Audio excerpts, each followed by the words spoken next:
Every year, Rolex releases the same boring watches that leave us uninspired and wanting more. And so here are some options that I feel Rolex needs to release to ultimately leave us satisfied.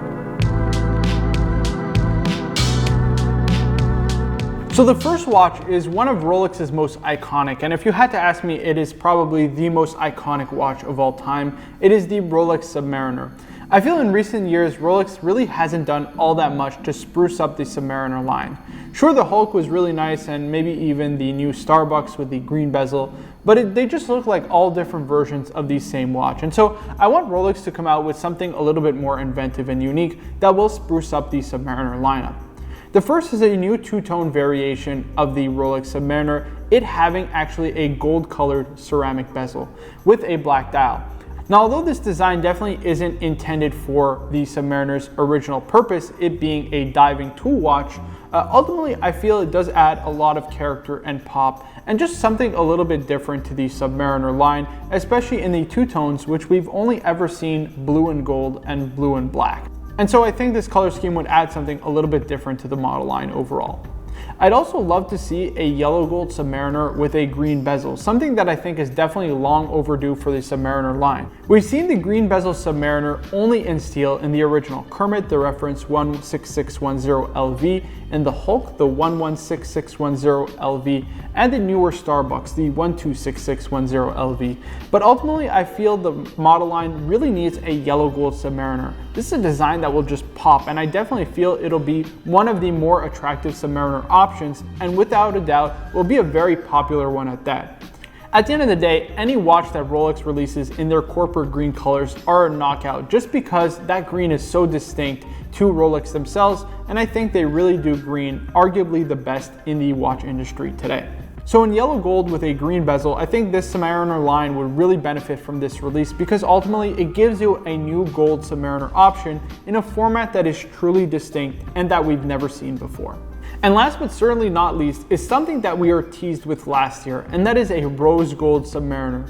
Now, this has never happened in the past before. We've never seen not even a two-tone version in rose gold of the Submariner itself. We've seen Rolex put a lot more emphasis on gold, especially as they own their own foundry to create gold watches. And so that allows them to produce gold watches in a higher scale than most manufacturers. And so adding another gold option in a format that has never been done before, I think really would be a successful hit for Rolex overall. Again, something different too to add to the model line that I feel would really pop off and do extremely well on the market today. The next watch is one of the most popular on the market today and one of the most collectible watches of all time. It is the Rolex Daytona. And I think it is a model line that has undergone a lot of changes, especially in recent years, with the release of, for example, the 116500LN, the ceramic bezel steel Daytonas back in 2016. But overall, I do feel this isn't necessarily that big of a change considering we've seen white dial and black dial Daytonas in the past for decades. And so I really want to see something that has a little bit more color, a little bit more funk to it to add some character to the model line overall.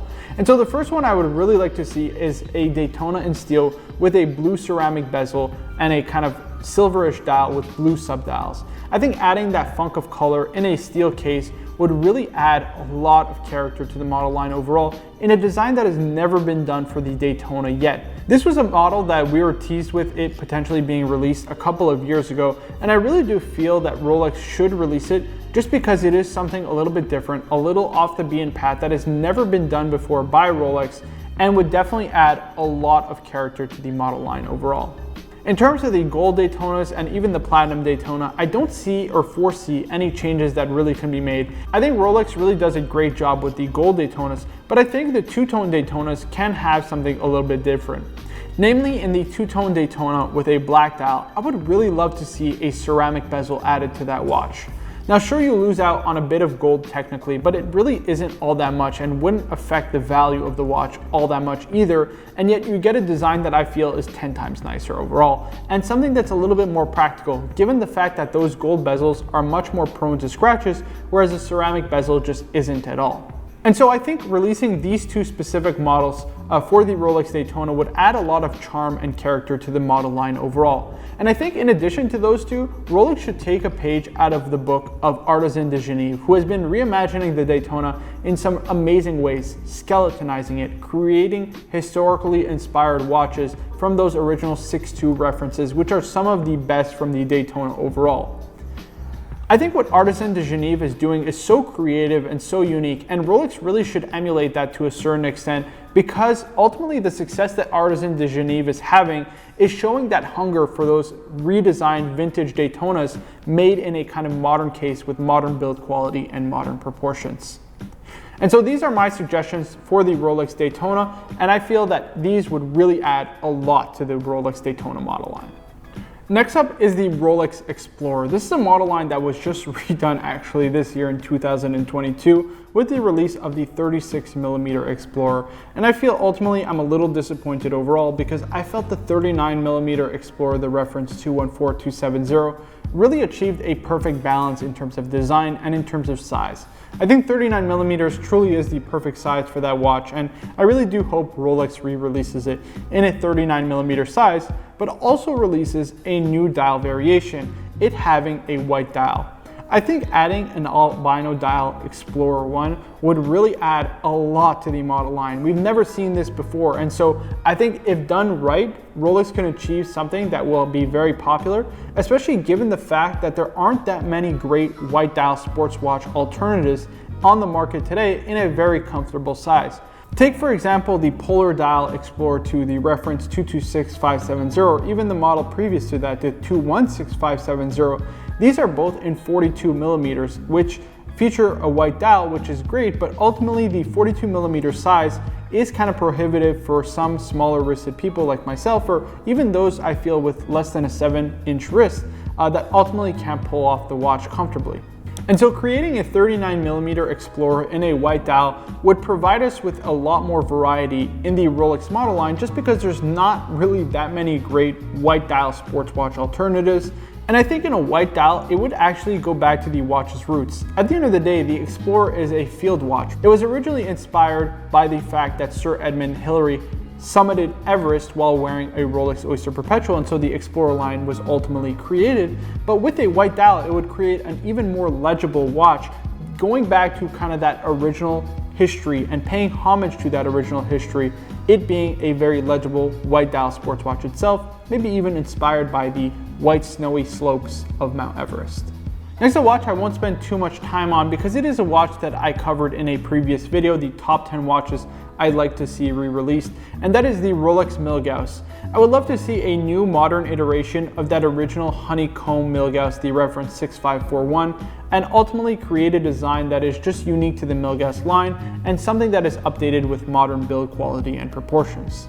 I think adding a command bezel to the Milgauss line would really add to the functionality of the piece overall, and I think with respect to that watch itself, I'd also like to see a transition towards a brushed case and brushed bracelet as opposed to the polished case and polished center link bracelet that we see on the Milgauss today. At the end of the day, the Milgauss was originally a tool watch, and so having a slightly more blingy aesthetic with a polished case and polished center links really doesn't make sense to me. It's kind of paradoxical, if you will, because you have a tool watch, but that is at the same time almost like a statement piece, a piece of jewelry of sorts. So I think going back to that original aesthetic, having a brush case and a brush bracelet would just make a lot more sense. Next up is something that I feel is long overdue, and that is the release of a Coke bezel GMT. The Coke bezel was originally featured on the reference 16760, what is known today as the Fat Lady GMT, and I think it is a color scheme that is just fantastic and definitely needs to be re-released. It is extremely popular and something that I feel would, again, add just a little bit more variety to the GMT Master line. Sure, they already have the Batman, they have the Pepsi, and they have the newer Riddler, or what is known as the Sprite, but I feel that adding another Coke would just add a little bit more variation, again, a little bit more pop of color, and would actually help the model line overall. It would make each one maybe a slightly more rare, given the fact that each one will have its own distinct bezel colors. So not too much to this release. I think just adding a Coke bezel GMT really would be great, as it's kind of a throwback watch, and ultimately I love the Coke itself, and so I'd love to see it with a modern ceramic bezel. And finally, the last watch I'd love to see released was one that we actually saw featured in a prototype on the wrist of Sir Ben Ainslie, and that is a titanium Yachtmaster. Now, Rolex is a very traditional brand and doesn't typically sway from the metals that they use, which are stainless steel, gold, and of course platinum. And so they've never actually produced, as far as I know, a titanium watch before, unless it was a prototype like the one on the wrist of Sir Ben Ainslie. Now, this watch itself, I feel, really achieves a knockout design. Not only is it a time-only watch, which I absolutely love, it having a very symmetrical and clean aesthetic, but it's also done in the Yachtmaster format that I think is just fantastic. And overall, the Yachtmaster itself is a model line that I feel is definitely being neglected by Rolex. Be it in the Yachtmaster 1 or the Yachtmaster 2, there's just not a lot of variety out there, particularly if you want one on Oyster Flex that isn't in gold.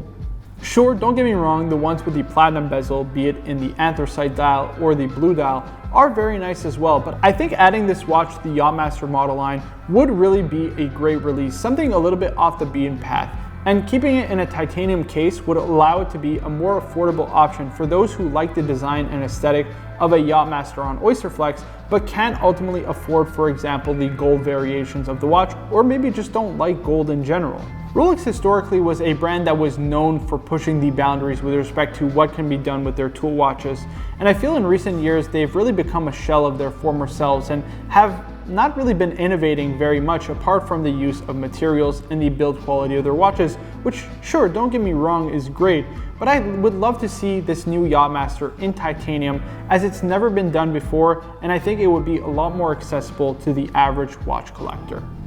So ultimately, these are just a few releases I would love to see from Rolex, as they would add a lot of character to their current lineups of watches, and not to mention the fact that a lot of these have never been done by Rolex in the past, and so they would ultimately be something new from the brand that we just don't see very much of anymore year in, year out with the same releases.